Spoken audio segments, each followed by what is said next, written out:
Someone challenged himself to turn $100 into $1 million in 90 days. This is the real story of an American billionaire, Glenn Stearns, who starts from Erie, Pennsylvania. At 59 years old, Glenn Stearns had throat cancer and recovered. He had nothing but an old car and a mobile phone without a cover. He called and received $100 and decided to turn those $100 into $1 million in just 90 days. Could he find a way to do it? The cost of living in Erie is $100 per month to cover the rent of an apartment, gas for his car, and food, which means over 3 months his living expenses would be about $3,300. He decided that his goal for the first week would be to earn $3,300. To save costs, he slept in his car and ate instant noodles, even to the point of working with a charity organization to provide meals for the poor and homeless just to save money for himself. After the third day, his money was almost gone. He had $29 left after food expenses. He rented a night in a small motel, so he had to move out quickly. Glenn's experience was mostly in sales. He started with 2 jobs as a sales representative. The first was selling tennis courts, but he did not succeed in selling any. He worked part-time printing t-shirts with a guy named RJ and earned his first $60, ending up with about $89. To make ends meet, he did odd jobs, including cleaning an apartment for $80, which brought his capital to $169 by the last day of the first week. He knew there was a big festival in town, so he bought products suitable for sale at the festival for $165, including printed t-shirts and gifts and balloons. He benefited from his new relationship with the owner of the RG t-shirt shop and participated in selling at the festival, earning $14 on that day. Although he did not reach his first week's goal due to his poor living conditions, sleeping in the car and eating unhealthy at 59 years old, he had to visit a doctor and pay $200. On the 9th day, he searched for any buyer for any product he could afford, and he found someone buying car tires. Not wasting the opportunity, he searched junk sites and started gathering used car tires for sale, finding 5 good tires. He contacted Cody, the ad owner, to see the tires, and Cody found 2 in good condition. After negotiating the sale of the tires, he was about to sell them for $500 per set. He was approximately $164 short of his first $1,700, so he decided to look for a cheap apartment to rent. He found an unfurnished apartment for a monthly rent of $400 and bought a cheap mattress to sleep on the floor, which was definitely better than sleeping in his car. Because it was better to work with more market knowledge, he had an interview with a strategic research center to check the locally made beverages. The best option to start in Erie was to study the market well and take customers' opinions from local cafes on what they like and dislike. He found that most cafes did not offer certain things despite the demand from people. He decided to open on Monday but needed some capital, requiring less than $400,000 to start his project. To earn money faster, he started looking into the used car trade and found a Honda Civic online at a car dealership. It was a bit lenient in its offer, and after negotiations with the owner, he agreed to sell it for $700. He washed the car well and immediately displayed it for sale in a location with good traffic in the city. The hybrid car's market value ranged from $2,000 to $4,500, so he offered it for sale at $4,500.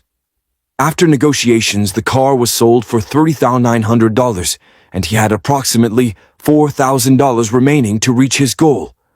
He decided to continue in the direction of the used vehicle trade. Then he decided to focus more on the cafe project with his beverages and began offering jobs and conducting interviews to form the best team. However, he faced a licensing issue. After consultations with a lawyer who charged $1,000, he found out it was not allowed to open a beverage store without a license.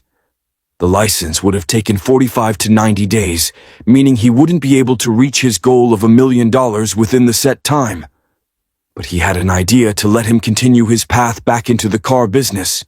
He bought a used Escalade, knowing it needed new tires and would lower its price by $1,000.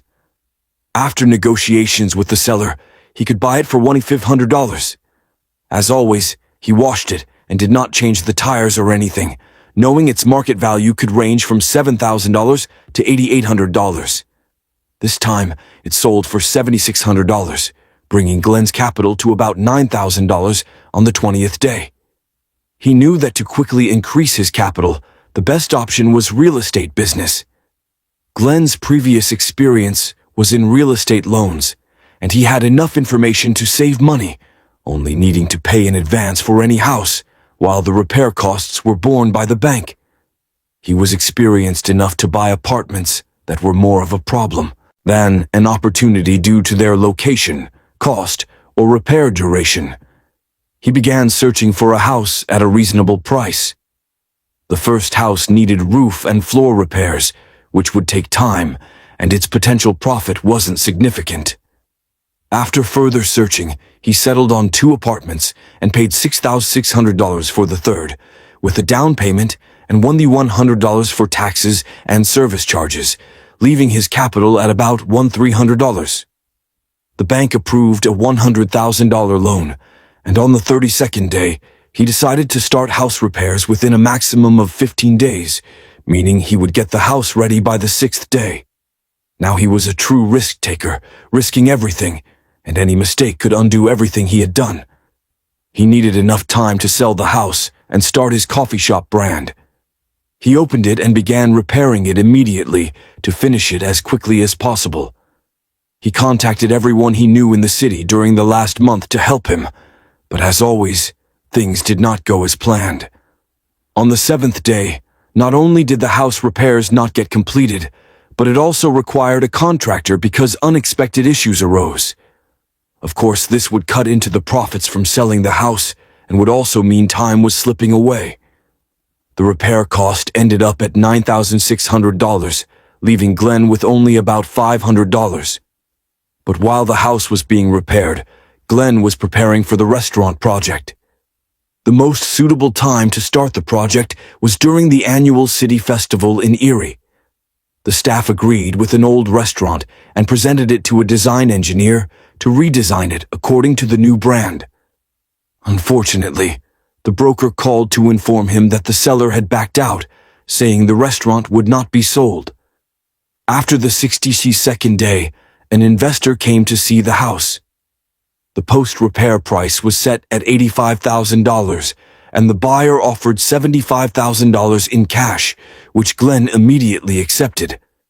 He sold the house, making a net profit of about $20,000 after deducting real estate financing interest and repair costs. The amount was enough to cover the restaurant and brand expenses. The businessman called the second broker to show him a restaurant for sale as soon as possible and found a suitable one on a main street. It was even better because it was a failed restaurant that did not fit with the idea of his brand. After 72 days of working this way, only 18 days remained to reach the $1 million goal.